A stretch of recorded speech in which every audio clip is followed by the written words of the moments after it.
You've tried everything to change. New habits, new routines, new relationships. Yet here you are again facing the same self-sabotage, the same emotional collapse, the same paralysis when opportunity appears. Society tells you to think positive, to manifest abundance, to simply choose differently. But after 1,000 attempts, you know the truth. Something beneath your conscious awareness is pulling the strings, and no amount of willpower can touch it. But what if the patterns you keep repeating aren't character flaws? What if they're messages from a part of yourself you've spent your entire life refusing to see? Carl Jung, the Swiss psychiatrist who mapped the depths of the human psyche, discovered that we don't repeat patterns because we're broken. We repeat them because our unconscious is desperately trying to show us something we're terrified to acknowledge. He called this the shadow, and he believed that the only way to break free is to turn toward what you've been running from. The people who broke their cycles didn't become stronger through discipline. They became whole through confrontation. They stopped fighting their darkness and started listening to it. They discovered that the pattern wasn't the problem. The refusal to see what the pattern was protecting was the problem. And when they finally looked, everything changed. In this video, we're going to explore Jung's most profound insight into human transformation. You'll discover why your patterns exist, what they're protecting, and the exact process Jung used to guide people toward psychological freedom. You'll learn the 4 stages of shadow integration that can finally break the cycle you've been trapped in. And you'll understand why the path to wholeness requires descending into the very darkness you've been avoiding. Jung sat across from patients who had everything: success, relationships, respect, yet they described their lives as hollow performances. They'd conquered their external world but felt like strangers to themselves. He noticed something they all shared. They were masters at avoiding certain feelings, certain memories, certain truths. And the harder they ran from these internal experiences, the more their lives became elaborate repetitions of the same suffering. He recognized that human beings aren't just driven by what they want, we're equally driven by what we refuse to know about ourselves. Every pattern you repeat is your psyche's attempt to bring something unconscious into consciousness. The failed relationships aren't just bad luck, they're recreating an unresolved dynamic you experienced in childhood. The self-sabotage before success isn't weakness. It's protection against a terror you can't name. Your unconscious is trying to heal you through repetition, waiting for you to finally turn around and look. Consider the person who always chooses emotionally unavailable partners. They tell themselves it's coincidence, bad timing, poor judgment.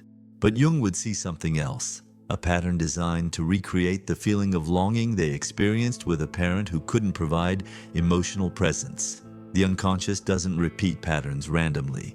It repeats the exact conditions of an unresolved wound over and over until the person finally recognizes what's happening. Or take the professional who sabotages every promotion opportunity. They arrive late to crucial meetings, forget important deadlines, become suddenly ill when visibility increases. Consciously, they want success. Unconsciously, they're terrified of it. Perhaps success meant abandonment in their family system. Perhaps visibility meant danger. The pattern isn't their enemy, it's their protector.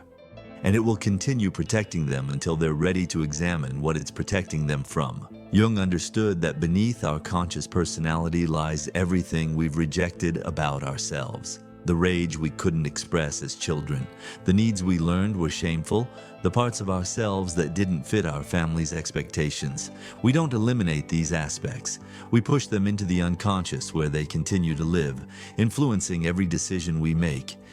He called this rejected material the shadow, and he believed it was the source of every pattern we can't break. In his clinical work, Jung observed that people who successfully transformed shared one quality. They stopped trying to eliminate their patterns through force. The woman who broke her relationship cycle didn't do it by creating stricter partner criteria. She did it by exploring why she was drawn to emotional unavailability in the first place. The executive who stopped sabotaging didn't do it through better time management. He did it by examining his terror of being seen. They stopped fighting the symptom and started investigating the cause. But here's what made Jung's approach radical. He didn't see the shadow as something to overcome. He saw it as something to integrate. The parts of yourself you've rejected contain tremendous energy and vitality. They hold qualities you need to become whole. Your anger might contain your capacity for healthy boundaries. Your selfishness might contain your ability to honor your needs. Your darkness might contain your depth. The goal isn't to eliminate the shadow, it's to bring it into conscious relationship. Most people approach personal growth as addition. They try to add new habits, new beliefs, new behaviors, but Jung understood that transformation is often subtraction. It's removing the barriers you've constructed against knowing yourself fully. It's dismantling the false self you created to survive. It's allowing what's already there, what's been there all along, to finally emerge. You don't need to become someone new. You need to stop pretending to be someone you're not. The tragedy is that most people exhaust themselves trying to change without ever examining why they're repeating the pattern. They switch partners but choose the same personality type. They change jobs but recreate the same conflicts. They move cities but bring their same psychological structure with them. The external circumstances shift, but the internal pattern remains untouched. And after years of this, they conclude that change is impossible. Jung offered a different path. He believed that the moment you stop running from your pattern and start investigating it with curiosity, something shifts. The pattern loses its compulsive quality. You begin to see it as a message rather than a curse. And in that seeing, in that willingness to face what you've been avoiding, the possibility of genuine transformation emerges. The cycle doesn't break through force, it breaks through consciousness. If this content is making sense to you, click the like button and subscribe to the channel. Thank you for your support. Because what Jung discovered next changes everything about how we approach psychological freedom.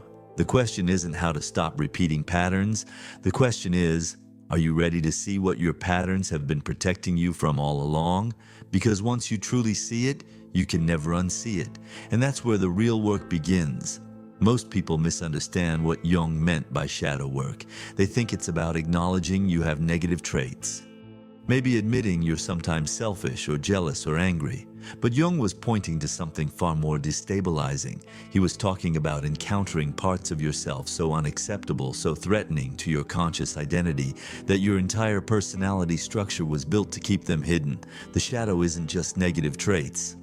It's everything you had to exile to become the person you believe you are. Jung called this process individuation, and he was clear that it wasn't optional for people seeking wholeness. You can't become psychologically free while remaining a stranger to half of yourself. The conscious personality, what Jung called the ego, is only a small portion of who you are. Beneath it lies the personal unconscious, filled with everything you've repressed. And beneath that lies the collective unconscious, containing the ancestral and archetypal patterns shared by all humanity. To individuate is to bring these layers into relationship with consciousness.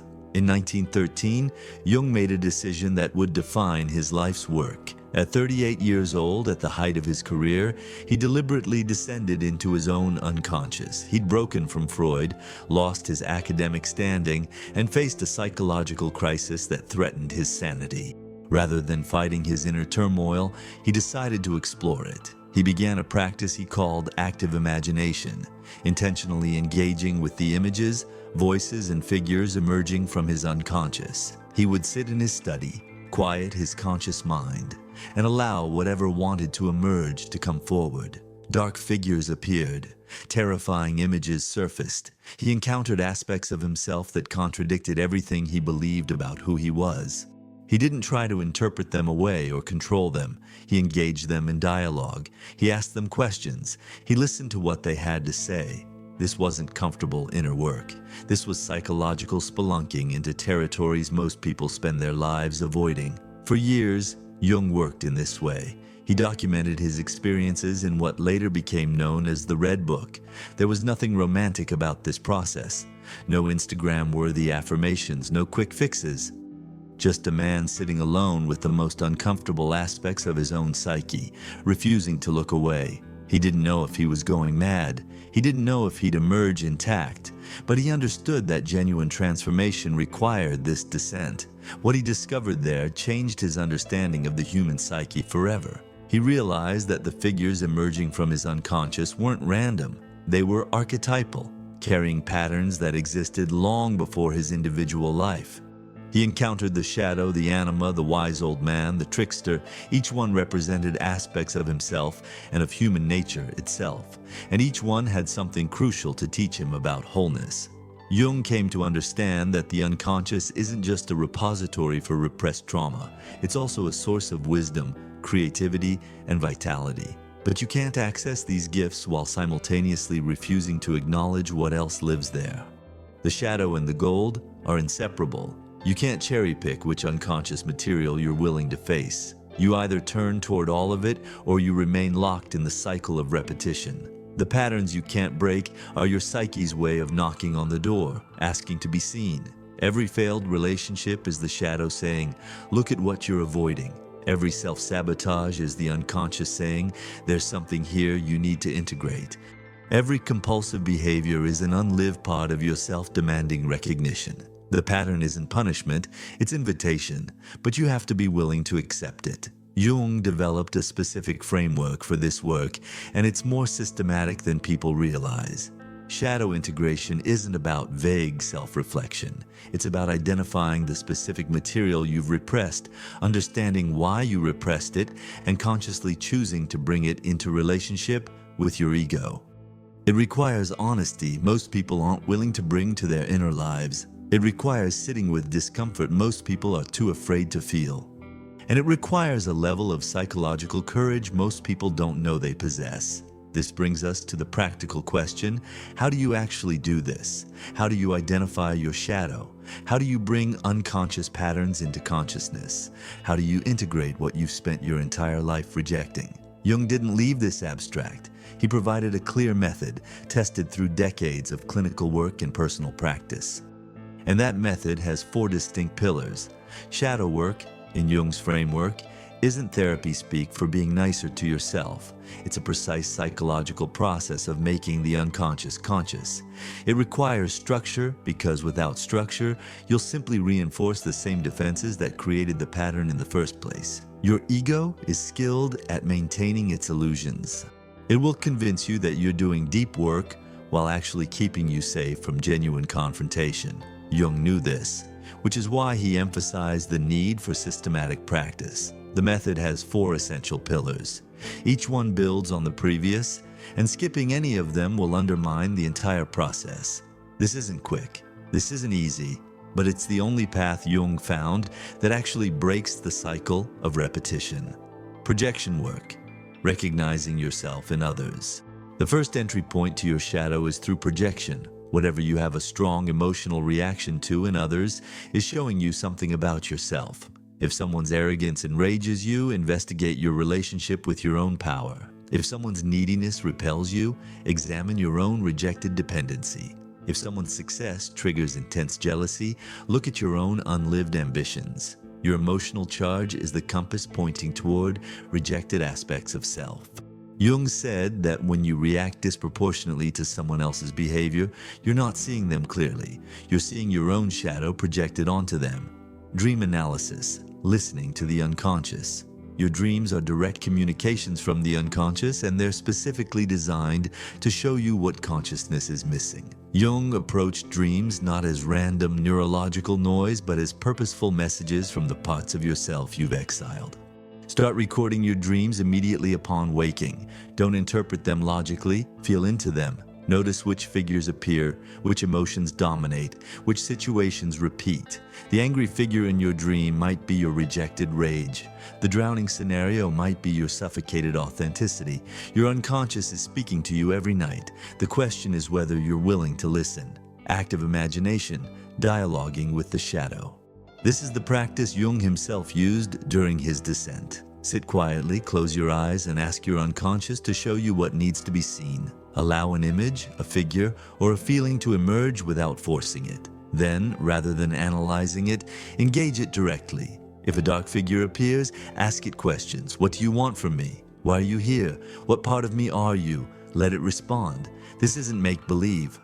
This is creating conscious relationship with psychological content that's been operating autonomously. The shadow will reveal itself if you create space for it, but you must be willing to hear what it says. Integration through action, embodying the rejected. Knowledge without embodiment changes nothing.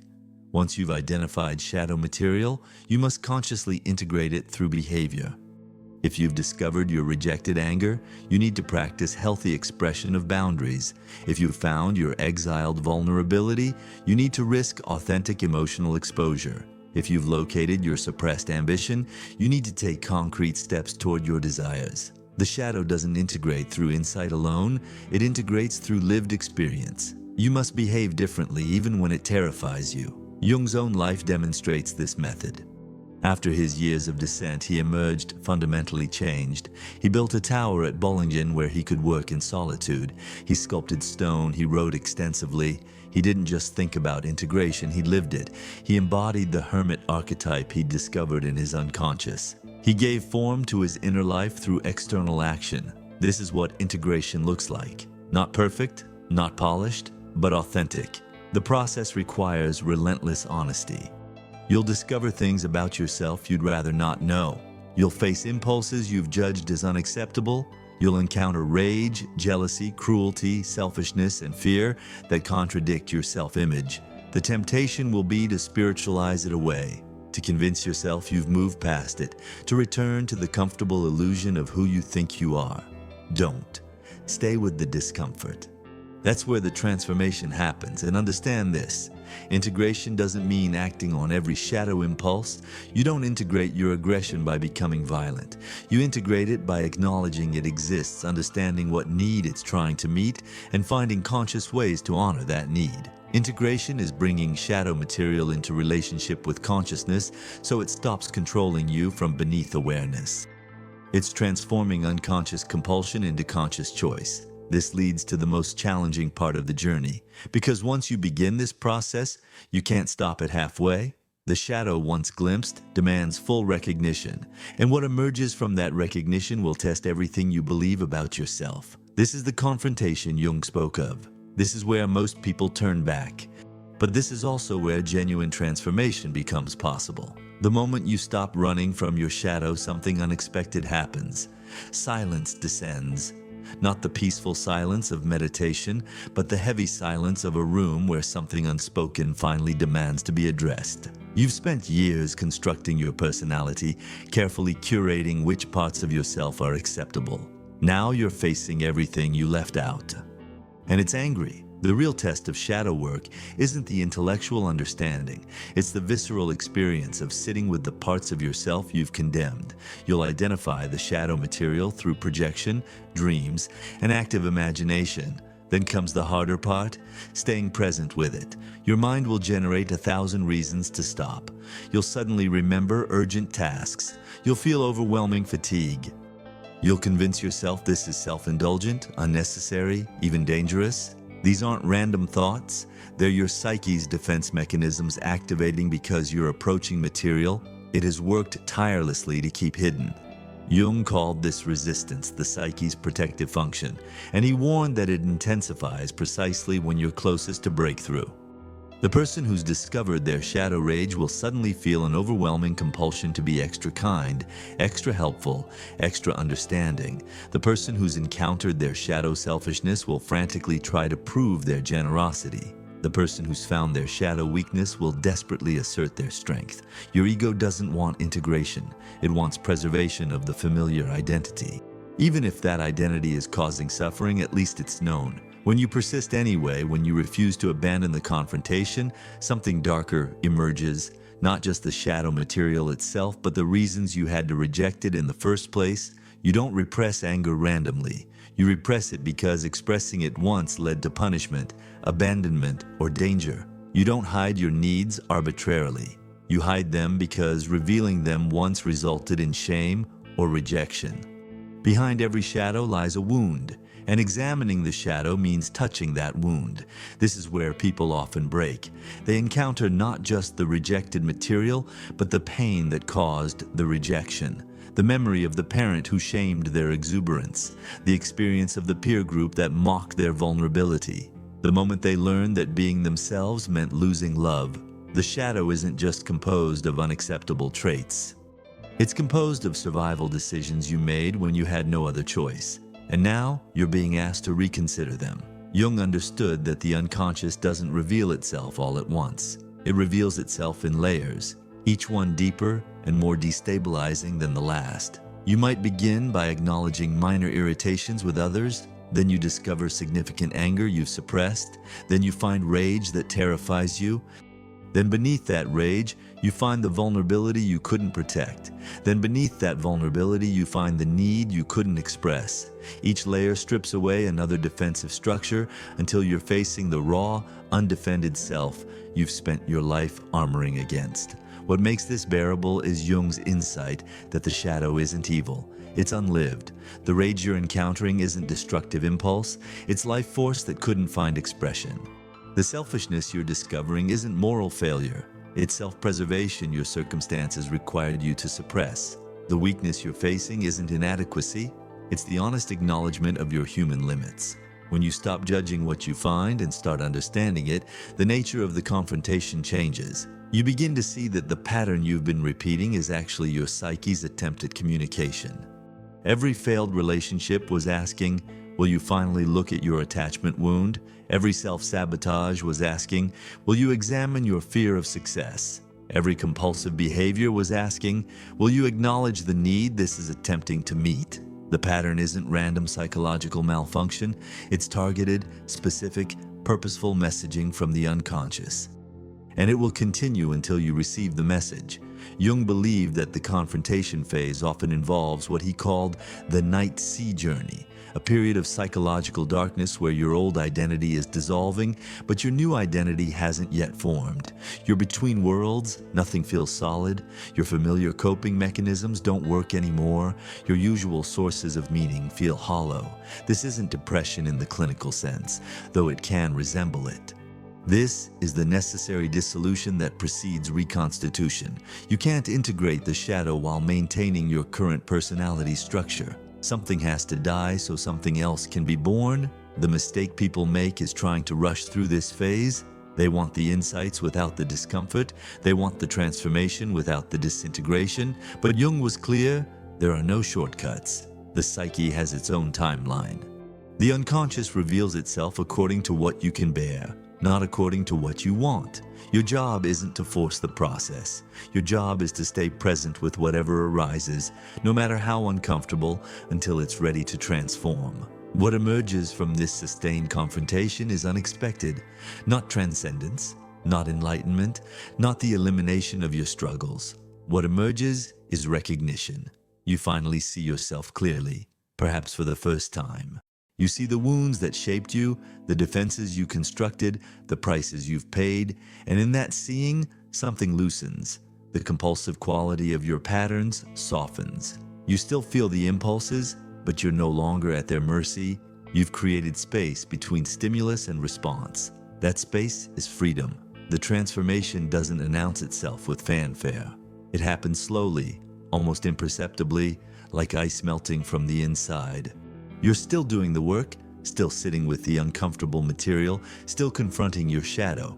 But one day you notice something different. A situation that would have triggered your pattern simply doesn't. Not because you're controlling yourself, but because the charge isn't there anymore. The compulsion is lifted. This is what Jung meant by integration. The shadow material hasn't disappeared. It's been incorporated into your conscious awareness. You know your capacity for rage, but you're no longer possessed by it. You recognize your selfishness, but it no longer controls you unconsciously. You acknowledge your weakness, but it no longer defines you. The rejected parts have become simply parts, no more or less significant than anything else. They've lost their autonomous power because you've brought them into relationship with consciousness. But here's the irony. The moment you've done this work, the moment you've genuinely transformed, you return to your life fundamentally changed, and no one notices. Or worse, they notice but don't understand. Your friends expect you to react the way you always have. Your family expects you to play your familiar role. Your colleagues expect you to maintain your previous patterns. But you can't. You're not that person anymore. And the confusion this creates can be profound. People who've integrated their shadow often describe feeling like strangers in their own lives. The relationships that were built on your previous personality structure no longer fit. The career that matched your old identity feels constrictive. The activities you once enjoyed feel hollow. This isn't because transformation makes you better than others. It's because you've expanded beyond the narrow confines of your former self-concept. You can no longer pretend to be smaller than you are. Jung observed that integrated individuals often disturb others without intending to. They're not trying to be provocative. They're simply being authentic. But authenticity is threatening to people still operating from personas. Your refusal to engage in familiar dynamics challenges their psychological comfort. Your ability to hold paradox disturbs their need for certainty. Your comfort with your darkness confronts their denial of their own. You become a mirror, and most people don't want to look. The temptation at this stage is to try to make others understand your transformation, to explain what you've discovered, to share your insights, to help them see what you now see. But Jung warned against this. Transformation isn't evangelical. You can't give someone else your individuation. They have to descend into their own unconscious in their own time. Your job isn't to convert others. Your job is to live your own wholeness with integrity, regardless of whether anyone comprehends it. What you discover is that genuine transformation is anticlimactic for everyone except you. The world doesn't celebrate your shadow work. There's no award for facing your darkness, no recognition for the courage it took to dismantle your defensive structures. From the outside, you might actually seem less impressive than before, less certain, less polished, less interested in performance, but inside, everything has changed. You're no longer performing yourself, you're being yourself. And there's a solidity to that, a groundedness that wasn't there before. You stop seeking validation because you've validated your own existence by facing your full truth. You stop needing approval because you've approved of yourself, shadows and all. You stop trying to prove your worth because you've recognized that your worth isn't conditional on maintaining a particular image. Jung believed this was the essence of individuation, becoming undivided, not perfect, not enlightened, not transcendent, simply whole. You're no longer at war with yourself. You no longer exile parts of your psyche to maintain an acceptable facade. You contain multitudes, and you're comfortable with that. The contradictions that once tormented you now simply exist. You're both strong and weak, generous and selfish, light and dark, and you no longer need to choose. This internal reconciliation creates an external effect that Jung found fascinating. Individuated people don't try to change the world, yet their presence changes things anyway. It's not through force or persuasion, it's through authenticity. When you're no longer performing, no longer defending, no longer pretending, you create permission for others to do the same. You don't preach wholeness, you embody it. And embodiment is always more powerful than ideology. The integrated individual stops asking, how can I be accepted? They start living from a different question. How can I be authentic? And that shift changes everything. They make different choices, they set different boundaries. They tolerate different levels of discomfort. They're no longer trying to avoid their patterns because they understand their patterns are their teachers. They're no longer running from their shadow because they've learned it's the gateway to their depth. But integration isn't a permanent state you achieve and maintain forever. It's a practice you return to again and again. New layers of shadow emerge. New situations trigger old wounds. New circumstances require new integration. The difference is that you now have a relationship with your unconscious. You know how to listen. You know how to confront. You know how to integrate. The process that once terrified you becomes familiar territory. This brings us to the question Jung posed to everyone who sought his help. What are you willing to confront to become whole? Because that's what this is really about. Not fixing yourself, not becoming a better version of yourself, but becoming your complete self. Shadow and all. Rage and all, fear and all, weakness and all, darkness and all. The patterns you keep repeating aren't your enemy. They're your psyche's last-ditch effort to get your attention, to show you what you've been refusing to see, to invite you into the confrontation you've been avoiding. Every repetition is another knock on the door, another opportunity to turn around and look, another chance to choose consciousness over comfortable illusion. Jung spent his life exploring a single principle. That which is unconscious controls you, and that which becomes conscious liberates you.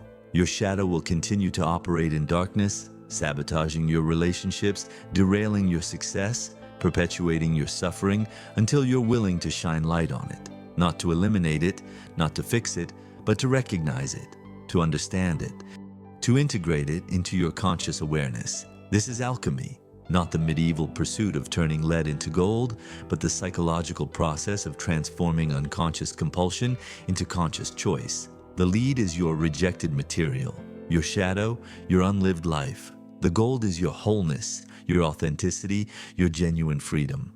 And the alchemical process is the confrontation itself. The willingness to descend into your own darkness and emerge with what you find there. Jung understood that most people will never do this work.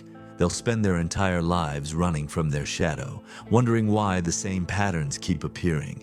They'll try 1,000 external solutions to internal problems. They'll blame circumstances, other people, bad luck, anything except the one thing that could actually change: their relationship with their own unconscious. And that's their choice. Individuation can't be imposed, it can only be chosen. But for those who do choose it, for those who decide that wholeness matters more than comfort, for those who are willing to face whatever lies in their psychological depths, Jung offered a promise. You won't become perfect, but you'll become real. You won't transcend your humanity, but you'll embrace it. You won't eliminate your struggles, but you'll understand them. And in that understanding, in that integration, you'll discover a freedom that has nothing to do with the absence of challenges and everything to do with the presence of consciousness. The integrated person doesn't have an easier life. They have a more conscious one. They see their patterns as they emerge. They recognize their triggers before they react. They feel their shadow impulses and choose whether to act on them. They're not controlled by unconscious forces because they've made those forces conscious. They've brought light into darkness. And that light, that awareness, changes everything. This is what it means to break the cycle. Not through force, not through willpower, not through positive thinking or manifestation or any of the surface-level solutions our culture peddles, but through the courage to descend into your own depths, confront what you find there, and integrate it into conscious awareness. Through the willingness to see yourself fully, through the commitment to wholeness over comfort. The question is simple, even if the answer isn't. Are you ready to stop repeating your patterns and start understanding them? Are you willing to face your shadow? Are you prepared to discover what you've been protecting yourself from? Because the moment you truly commit to that confrontation, everything changes. Not all at once, not perfectly, but genuinely. The cycle breaks not because you forced it to, but because you finally understood what it's been trying to teach you all along. Here's what you need to ask yourself. Which parts of yourself have you exiled to maintain your current identity? What would you discover if you stopped running from your patterns and started interrogating them? Share your thoughts in the comments or sit with these questions in silence. Either way, the confrontation has already begun. Jung believed that the moment you ask these questions honestly, your unconscious begins responding. It's been waiting for your willingness to look. It's been sending signals through your patterns, your dreams, your emotional reactions.